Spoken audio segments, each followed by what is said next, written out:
नरेंद्र मोदी तीसरी बार प्रधानमंत्री बन गए हैं। रविवार को उन्होंने प्रधानमंत्री पद की शपथ ली। उनके साथ साथ 71 सांसदों ने भी मंत्री पद की शपथ ली।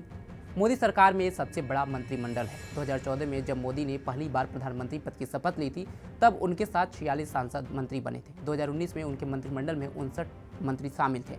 अब ये सवाल उठता है कि आखिरकार केंद्र में अधिकतम मंत्रियों की संख्या कितनी हो सकती है। क्या कहता है संविधान और तीनों मंत्रियों में क्या होता है अंतर? आइए विस्तार से जानते हैं। नमस्कार, आप देख रहे हैं पंजाब केसरी.com। मैं सत्येंद्र शर्मा। 2024 में एनडीए की सरकार में प्रधानमंत्री को मिलाकर 71 मंत्री शामिल हैं। मोदी 3.0 में 30 कैबिनेट मंत्री, 5 राज्य मंत्री और 36 राज्य मंत्री बनाए गए हैं।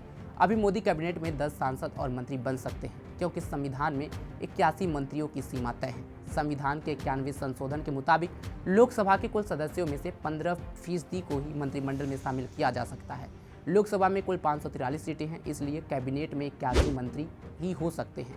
संविधान के अनुच्छेद 75 के तहत प्रधानमंत्री की सलाह पर राष्ट्रपति मंत्रिमंडल का गठन करते हैं। मंत्रिमंडल में 3 तरह के मंत्री होते हैं, जिनमें कैबिनेट मंत्री, राज्य मंत्री, स्वतंत्र प्रभार और राज्य मंत्री होते हैं। मंत्रिमंडल में सबसे ताकतवर कैबिनेट मंत्री होता है, उसके बाद स्वतंत्र प्रभार मंत्री, फिर राज्य मंत्री होता है, जिन्हें भी मंत्रिमंडल में शामिल किया जाता है। उन्हें बाकी सांसदों की तुलना में हर महीने अलग से भत्ता भी मिलता है। तीनों मंत्रियों में क्या अंतर होता है, इसको भी हम जान लेते हैं। बात करते हैं सबसे पहले कैबिनेट मंत्री की। ऐसे मंत्री सीधे प्रधानमंत्री को रिपोर्ट करते हैं। इन्हें जो भी मंत्रालय दिया जाता है उसकी पूरी जिम्मेदारी उनकी ही होती है। कैबिनेट मंत्री को एक से ज़्यादा मंत्रालय भी दिए जा सकते हैं। कैबिनेट मंत्री का बैठकों में शामिल होना जरूरी होता है। सरकार अपने सभी फैसले कैबिनेट में बैठकर ही लेती है। अब बात करते हैं राज्य मंत्री स्वतंत्र प्रभार की। कैबिनेट मंत्री के बाद स्वतंत्र प्रभार वाले राज्य मंत्री होते हैं। इनकी भी सीधी रिपोर्टिंग प्रधानमंत्री को ही होती है। इसके पास अपना मंत्रालय होता है। ये कैबिनेट मंत्री को रिपोर्ट नहीं करते हैं।